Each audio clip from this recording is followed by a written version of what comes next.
Para poder realizar estos estudios y conocer cuáles son los movimientos y las migraciones de los tiburones, hay que marcarlos. Y esto me lleva pues, forzosamente tu experiencia tan intensa que tuviste pasado finales de septiembre allá en la Isla del Coco. Cuéntanos, ¿para qué es exactamente o qué fue esta misión especial y cómo se fue desarrollando esta situación que afortunadamente saliste librado, ¿no? En tu caso, aquí, ¿cómo fue? Y cuéntanos primero de qué se trató esta misión que estabas realizando allá en Costa Rica, en las aguas de Costa Rica, en la Isla del Coco. Sí, uno de los objetivos principales que tenemos es obviamente todos estos investigadores que pertenecemos a Miramar, es el de proteger a los tiburones en nuestros países. Pero también nos interesa mucho el protegerlos cuando salen de estas áreas marinas protegidas, porque ellos no respetan las fronteras hechas por los seres humanos. Entonces, parte importante de tratar de encontrar estos corredores, que así les llamamos nosotros corredores en los cuales se mueven estos animales, es el uso de la tecnología. Estamos colocando distintos tipos de marcas, marcas satelitales, marcas acústicas, estamos haciendo ultrasonidos y en este caso lo que queríamos era colocar marcas acústicas a distintas especies de tiburones en Isla del Coco, precisamente para saber sus patrones de migración y sus movimientos locales. En este caso, habíamos marcado ya tiburón ballena, un tiburón galápagos más pequeño, un tiburón martillo. Y ese día me habían mencionado que había una hembra muy grande de tiburón galápagos en la estación profunda de una roca que se llama Roca Sucia. Los buzos que habían hecho un buceo a las 11 de la mañana me dijeron, bueno, tienes que marcar esa hembra porque está muy grande. Se acercó muchísimo a nosotros. Si hubiéramos tenido una hawaiana, lo hubiéramos podido marcar. Entonces hablé con el capitán porque yo no podía hacer buceos con los turistas. Yo tengo que hacer los buceos únicamente con un dive master para poder realizar esta investigación. Nos fuimos a Roca Sucia precisamente a buscar a esta hembra. Bajamos a 40 metros, que es donde está la estación de limpieza. Justamente ahí está el receptor que detecta las marcas acústicas una vez que se colocan. Y me acuerdo que al bajar a esta profundidad no podemos estar mucho tiempo porque pues es bastante profundo esta zona. Entonces le dije al capitán, solamente vamos a estar 5 minutos. Si llegamos a ver a un tiburón, lo marco y si no, nos subimos a la estación de limpieza que está a 20 metros. Bajamos a los 40 metros y al minuto 4:30 es cuando de repente veo a esta hembra que era bastante grande, entre 3 metros y 3 metros y medio, que iba precisamente hacia lo profundo. Entonces yo me la acerco y para colocarle esta marca le tengo que disparar con un arpón de pesca deportiva, se conoce aquí en México como hawaiana. Entonces le introduces con este arpón la barbilla de acero y ya se queda un filamento de acero con la marca en la base de la aleta dorsal. Cuando se la coloco, en la mayoría de los casos, o sea, hemos marcado cientos de tiburones, siempre se van, inmediatamente sienten el punzón y se van en el sentido en el que estaban nadando. En este caso, esta hembra no se fue, sino que simplemente volteó y yo me acuerdo que vi el ojito así que me estaba viendo y giró muy tranquila. Entonces, de repente, cuando ella gira y yo pienso que ya se está yendo, es cuando trato de escribir la información en una tableta que tengo para poner una hembra de 3 metros, 3 metros 10, marca colocada del lado izquierdo, cuando de repente veo de reojo y ya veo al tiburón que está enfrente de mí con la boca abierta, pero fue inmediato, ¿eh? O sea, es impresionante la velocidad que puede alcanzar este animal. O sea, yo creo que en menos de un segundo ya lo tenía enfrente. Cuando me muerde, que de hecho, quiero explicar antes que esta fue una mordida defensiva. O sea, obviamente ella estaba muy tranquila, ella nunca me trató de atacar. En el momento que ella siente, pues, este punzón con esta marca, esta barbilla de acero, es cuando ella reacciona y simplemente es defenderse, ¿no? O sea, es un instinto de conservación. Así como si tú llegas a la casa de alguien y tratas de acariciar a un gato que no te conoce, pues, ¿qué va a hacer el gato, no? La mayoría de los casos, pues, te va a tratar de dar un zarpazo, no con las garras, sino simplemente como para decirte, hey, yo no te conozco, no sé lo que me quieres hacer y te estoy demostrando que me puedo defender.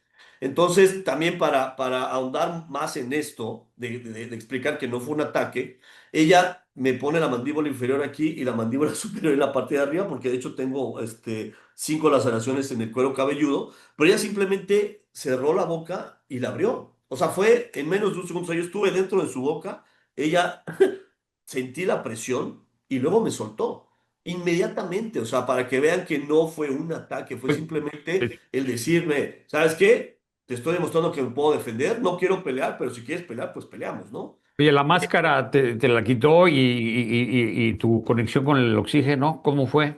Sí, cuando me muerden esta parte, si se fijan, pues la herida va desde aquí hasta acá. Entonces el visor también tiene unas pequeñas mordiditas en la parte de abajo. Entonces cuando yo trato de limpiar, porque pues me entra agua y me entra sangre, cuando trato de limpiar la máscara no podía.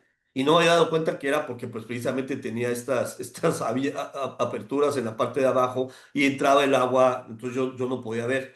Y también con la mandíbula superior. Porque yo me acuerdo que cuando vi que venía, pues obviamente mi reacción fue el poner el cuello así para proteger precisamente toda esta zona. Y ella, pues, mordió las mangueras, mordió la manguera principal que es la que me suministra el aire. Entonces ahí cuando yo trato de purgar el visor, inmediatamente me doy cuenta que no puedo respirar tampoco. Entonces tenemos una manguera auxiliar que se llama Octopus, precisamente para cuando otro uso no tiene aire, tú le puedes dar esa y tú mantienes tu regulador en la boca.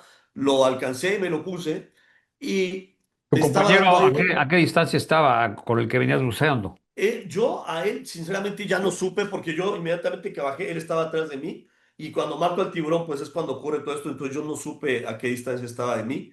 Entonces cuando me muerde esta manguera, me doy cuenta que yo tengo aire y agarro el octopus, pero estaba en algo que se llama flujo libre. O sea, te avienta el aire porque precisamente el regulador, eso es lo que hace, regula el aire para que tú lo puedas respirar. Pero en este caso todo el sistema estaba dañado. Entonces me aventaba el aire muy fuerte, yo tuve que regularlo con los labios para que no me ahogara con el aire, ¿no? Entonces, ya que pasó eso, que supe que tenía por lo menos un suministro de aire, pero yo sabía que el tanque se puede vaciar en menos de un minuto, ¿no? O sea, porque ya nos ha pasado algunas veces. Entonces lo que hice fue buscar hacia dónde estaba superficie. Como yo no veía nada por el agua y la sangre, pues de repente vi la luz y ya fue que decidí ir hacia arriba, obviamente despacio para evitar una enfermedad de descompresión. Y ¿Qué profundidad calculas estabas en ese momento? estaba a 40 metros. Estaba a Híjole, 40 pues, metros. sí, Acababa de ver la no podía computadora. subir rápido, ¿no? No podía subir rápido, pero a la vez estaba bastante lejos de superficie. Pero lo bueno es que pues todo el entrenamiento me sirvió muchísimo y toda la experiencia. Y ya que estaba en superficie, lo bueno es que ahí estaba el capitán de la embarcación pequeña y pues ya me subió inmediatamente. Esperamos a que subiera el otro buzo y ya él fue el que nos dijo que cuando él trató de auxiliarme, dice que el tiburón se fue hacia él, entonces él se fue hacia la roca para protegerse. Entonces ya que sube el otro buzo, me llevan a la estación de guardaparques y ahí es donde me dan la atención inmediata y Oye, de pero manera muy perdón, profesional. antes de llegar a ese punto, mientras tú estabas subiendo, ¿ya no te preocupó pues el que tiburón por la sangre o algo pudiese seguir ahí? ¿Se fue en ese momento? Sí, no, sinceramente yo sabía que había sido una mordida de defensa. Yo sabía que el animal no se quería alimentar de mí ni me quería atacar. Porque precisamente cuando yo iba subiendo volví a ver la sombra que me pasó de esta hembra. Entonces esto que dicen de que una gota de sangre los vuelve locos y que entran en frenesí, pues no, o sea, porque yo estaba sangrando de manera profusa por la mejilla y por la cabeza y el animal nunca me volvió a Es morder. O sea, porque yo importante, seguro. estaba. Sí, yo estaba vulnerable al subir, totalmente vulnerable, porque yo no podía ver nada y aparte iba hacia arriba, tenía pues, eso sí, pegué los brazos, traté de nadar de una manera lo más coordinada posible, pero el animal jamás, jamás me volvió a hacer daño, en Oye, lo absoluto. mentalmente, ¿qué pasaba por tu cabeza? Porque digo, cualquier persona, digo, le da un shock y le da un infarto. O sea, el tener ese encuentro y esta experiencia, estar dentro pues, del hocico, de la boca de un tiburón, yo creo que ha de haber pasado tu vida muy rápido, no sé, o fue tu instinto de sobrevivencia y tu serenidad por la experiencia que tienes prevaleció. Sí, pues tenía dos opciones, ¿no? Me desesperaba y me moría, o me tranquilizaba y sobrevivía. Entonces opté por la segunda. La verdad es que Obviamente. estaba muy tranquilo porque pues, tengo todo este entrenamiento, todo este conocimiento y sabía que el animal no me iba a volver a hacer nada. O sea, sabía lo que pasaba. Entonces, más bien me enfoqué en el problema del aire. Para mí, el problema del aire era el que en verdad me afectó y también el no subir muy rápido para tener una enfermedad de descompresión. Entonces, más bien en mí entraron esas otras dos cosas y ya fue decir, ok, vamos a canalizar el aire. Si tienes aire, canalízalo nada más. Y número dos, trata de subir lo más tranquilo que puedas. Afortunadamente yo la computadora la tengo con una alarma a los 5 metros. Entonces cuando empezó a sonar esa alarma, nadé más despacio y saqué todo el aire que tenía en los pulmones, porque si tú no lo sacas, pues se pueden expandir y te pueden explotar los pulmones si no lo haces de manera adecuada. Entonces todo fue experiencia, la verdad, y O sea, entrenamiento. subiste y que ya estaba una embarcación ahí, supongo. ¿Y esa Sí, te llevó cuánto tiempo tardó en llevarte ahí a la isla? menos de 10 minutos, porque afortunadamente estamos enfrente de la estación de guardaparques. Y Ok. ya que llegamos, el capitán ya había llamado por radio, ya me estaban esperando los guardaparques y los paramédicos. Entonces me siento súper afortunado, porque en menos de 10 minutos yo ya estaba en una estación de paramédicos siendo atendido por 4 personas a la vez. ¿Y luego qué pasó? Pues pararon las dos hemorragias, que era lo que sigue después de haber sobrevivido a esta mordida, a no ahogarme por la falta de aire y a una enfermedad de descompresión, es parar el sangrado y parar la infección. Entonces aquí lo importante fue que ellos inmediatamente me lavaron las dos heridas, pararon la hemorragia y me canalizaron y me pusieron una venda así en toda la cabeza para que ya me pudieran transportar. Entonces, afortunadamente, el barco que llevaba a los paramédicos y a los guardaparques estaba ahí y ya se iba. Cuando me llevaron, o sea, yo llegué, ya estaba mi maleta lista, me la había traído del otro barco y ya nos fuimos inmediatamente ¿Cuánto tiempo? a Punta Arenas. Son 36 horas más o menos, Híjole, y esas 36. 36 horas debieron haber sido las 36 horas más largas de tu vida, ¿no? O sea, no sé si estabas, me imagino que sedado o cómo sobrellevaste estas 36 horas. Sí, no, fue ahí tranquilidad, tranquilidad absoluta, porque aparte yo no tenía acceso al internet. Entonces ahí fue, pues relájate, ¿no? Relájate. Había dos paramédicos conmigo que me estaban revisando cada 2 horas y eso me ¿No hizo tenías sentir dolor? súper tranquilo. Sí, sí, ya después de ciertas horas que ya bajó la adrenalina, sí, ya me empezó a doler porque sí me afectó un nervio de aquí de la mejilla y ya empecé a sentir dolor bastante fuerte. Sí me estaban dando analgésicos.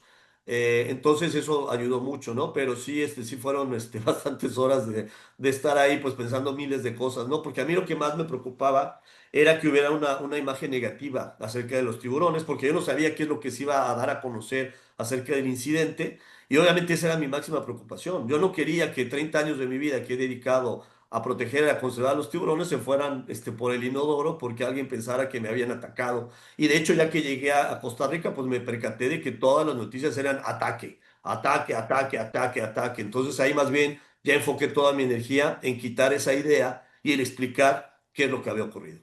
Oye, y no tuvieron que operar nada, solamente suturar, fue superficial todas las heridas que te causó. Sí, me hicieron dos cirugías, una fue de lavado quirúrgico para limpiar la mejilla y para limpiar la cabeza, y ya luego ya me pegaron las 5 heridas de la cabeza con pegamento quirúrgico, y en este caso sí necesité cirugía reconstructiva, que fueron, o sea, la primera fue el 1 de octubre y la cirugía reconstructiva el 3 de octubre. La verdad es que sané de manera inmediata, no lo podían creer los doctores, no lo podían creer precisamente porque había sido una mordida de tiburón, ¿no? Entonces... Me siento afortunado en todos los Te sentidos. perdonó la vida, te podrías decir entonces.